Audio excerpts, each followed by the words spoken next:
canted, which essentially is canted. If you were to take a conventional shot, so you're taking the standard shot, you were to move the camera this way, so that the horizon, or what should be parallel to the ground or the bottom of the picture, is now on an angle. I tilted this picture just to give even more of an effect. So what should be straight across in our picture is very distinctly angled. And like I said, the horizon in the shot is tilted. And this creates the impression that everything is off balance. So you're going to see the canted shot a lot in horror films. Has anyone seen the film The Blair Witch Project? Yeah. Okay, it's an old film. It literally came out when I was in 6th grade, so I don't know, you were either just born or not born yet. But the Blair Witch Project was a film that essentially 3 young filmmakers took a camcorder, they went out into the woods, and they shot this horror-like film. And so everything in the camera itself feels like it's going like this the whole time. It's very, very shaky, and it's very, very canted. A lot of people, when they would go watch that film in the movie theaters, people would literally leave vomiting because it was so shaky and so intense. I mean, it's if you like horror films, it's one of those that you probably should see. But you don't want to overuse that canted angle, because if you do, you're going to make your audience sick, literally sick, because they're not going to be able to stomach seeing the film. So use it sparingly. It suggests or implies a psychological imbalance. So we'll look for that canted angle in Psycho, and can also emphasize pain or anger. All right, bird's eye is the direct opposite. So not only is this a high angle, but it's the highest angle that you can get. So if you think about going to the Willis or the Sears Tower and stepping into that little new glass box, or like looking straight down on the city of Chicago, that's your bird's eye. The scene is observed as though the audience were on top of a large building, looking down on the street. And I'm sure almost everybody has been up to the Sears Tower, the Willis Tower at some point, most likely. So if you think about being up on that observation deck, all of the cars, you probably barely can make out people, but like the cars itself, they look like little tiny toy cars. Everything looks so small and insignificant. This is an extremely unnatural angle, but Hitchcock is the master of using these unusual angles to create a really powerful film. And he loves this angle. Later on in the film, if it weren't for this particular bird's eye camera angle, he wouldn't be able to accomplish the scene that he accomplishes with it. So when we get to that point, I will definitely point it out to you, and we'll talk about it and how and why it's so powerful. All right, aesthetics continued. So now we're taking the camera and we're making it mobile. There are a couple camera movements that I want to point out before we watch the opening scene of Donnie Darko. The first one is pan. So theoretically, let's say I was making a documentary about this class, and I wanted to show all the students in the class. So I'm going to start here with Annalise at her row, and I'm literally going to take my camera, and I'm just going to move it all the way around so I can get a good shot of Matt. That's a pan. So the camera angle, if you look at your notes here, scans the scene horizontally. The camera itself, it's moving, but it's still stationary until we get to the truck and the dolly. The tilt is a movement which scans the scene vertically, otherwise similar to a pan. So like the pan, which goes like this, the tilt is going to do the same thing, just up and down. So if I was, let's say, making a movie about a mountain, and I wanted to get the whole mountain in the range, I would need to tilt to look all the way up to the peak. The truck and the dolly are fun. The truck is going to be horizontal. So when a director decides to make a truck effect with a camera, he or she's going to I'd put my tripod right here. And then I'm going to take some sort of, wheelie type cart, and I'm going to truck straight across the scene. And what's different from a truck and a pan, so the effects are similar because essentially I'm still catching Annalise and Matt here. The difference is when the students are moving, so when the subject is moving, and when the camera itself is moving, it's going to seem a lot faster, it's going to be a lot more dramatic, and in a lot of cases it could seem a lot more chaotic. So if I want to show the Cary Grove High School hallways during passing period, I would definitely put I'd put my tripod on some sort of truck so I can zoom down the hallway and show how fast students run out of here at 250. A dolly is also actual movement of the camera in support towards or away a scene. A dolly is the camera itself, instead of being put on some sort of wheelie type cart, there's going to be a track. So the director would create a track, like almost like a railroad track with a camera. And he or she would put the camera on that track. Oftentimes, this is a great technique for using when a director is trying to leave a certain scene, or they're trying to move away from a certain object or thing. They'll put it on a track, and it's a really smooth move.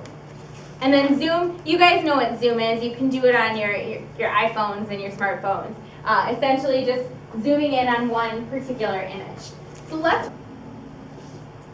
So the director does a really, really nice job really setting the mood of his really unusual film by capturing and using all sorts of movement. So we can make a lot of inferences just based off of that first scene. All right, the next part of film that I do want to talk about is lighting. I love lighting because I think in terms of lighting and coloring, and some of my artists in here, I'm sure you can talk a lot about this too, is lighting has a huge symbolic effect on what mood or emotion the director wants us to feel. There are two types of lighting. There's soft lighting and harsh lighting. And they, whether we realize it or not, manipulate us as viewers. So light is used to be very expressive or symbolic, or light can be used to make something seem gritty and realistic. Soft lighting, and we're going to see some examples of this. Soft lighting can make objects, people, and the environments look beautiful, soft, artificial. Oftentimes when a director wants to show two characters in love, they'll be lit with soft lighting. So everything will seem kind of warm and fuzzy and bright. And so soft lighting is really great for that. If a director wants to make something look really grainy or realistic or harsh, they're going to use hard lighting or harsh lighting, which is very defined features. There's going to be a lot of shadows in harsh lighting. Yesterday in the film, when they wanted to show like the different time lapses or when we were in the desert and we could see all the shadows, that would have been hard or harsh lighting. Whereas soft lighting might have been of the people's faces themselves. So here's an example of a cup that is lit in both ways. In soft lighting, like I said, you're gonna notice or see that the shadow is really diffused. The shadow isn't there as much. It almost looks a little bit bigger too, which makes things look like the definition of the cup itself isn't as hard. Whereas over here, you've got this deep dark shadow. Everything is super, super crisp. It almost looks smaller in a sense. And that's the effect that the lighting can really have on the same exact object in the same exact location. So lighting definitely can manipulate or make an object look almost completely different. And there are two movies that I think of when I think of great examples of soft lighting and harsh lighting. And the first Twilight movie especially, they used this bluish type film. So if you've seen that movie, everything almost, or if you go back and re-watch that movie, everything's almost bluish because they use super, super soft lighting because it's this mystical type character and it's all about their love and their interaction. So that's an extreme example of soft lighting. Whereas harsh lighting, the movie 8 Mile. How many of you have seen this movie?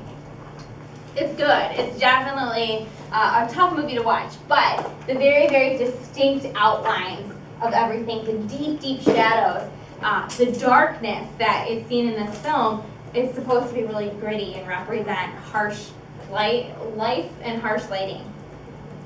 Backlighting. So if you think about the lighting that they used when you got your senior pictures, they use backlighting behind all of you to make the subject separated from the background. So in your senior portrait, you are the most important image there. So if we look at Jennifer Aniston here, the light source is right behind her head. So we can't really make out what's going on in the background, but we can see her face and her features very nicely. And the lighting itself almost creates this angelic like halo around her. So if you're using backlighting or lighting someone from behind, they're going to seem really ethereal. They're going to seem really romantic in a sense. And that's kind of what we can see from her face. Oftentimes, like I said here, the romantic heroine or the female lead is going to be lit from behind most of the time. She glows, essentially, literally and metaphorically. Front lighting, like harsh lighting, is going to make everything seem super, super shadowed, everything super, super crisp. So the bowl itself is outlined, the edges are really nice. It's easier to make out and see the cereal here, and it's going to cast this very defined shadow. So front lighting is hard and used really often in some of those harsh lighting situations. Which gets us to the 3-point lighting. And this is, we still have about 3 minutes. Put it down. All right, this is going to be your portrait lighting. And this is the most common lighting setup used in film today. So the camera is placed, let's say theoretically, in front of me. There's going to be lighting in the back, there's going to be a lighting to the side, and lighting straight on. And Dylan, I'm sure you know a lot about this too, so jump in if you have anything to add. What these filter lights do is it eliminates as many of the shadows as possible. So to make something seem as realistic as possible and seem as flattering as possible, they're going to use this triangular lighting scenario. So the back and the front, and an extra light to show texture. This is the most common type of lighting, and like I said, in portraits, this is how they're going to take your portrait, and it's going to show you as authentically and flatteringly as possible. Anything else to add to that?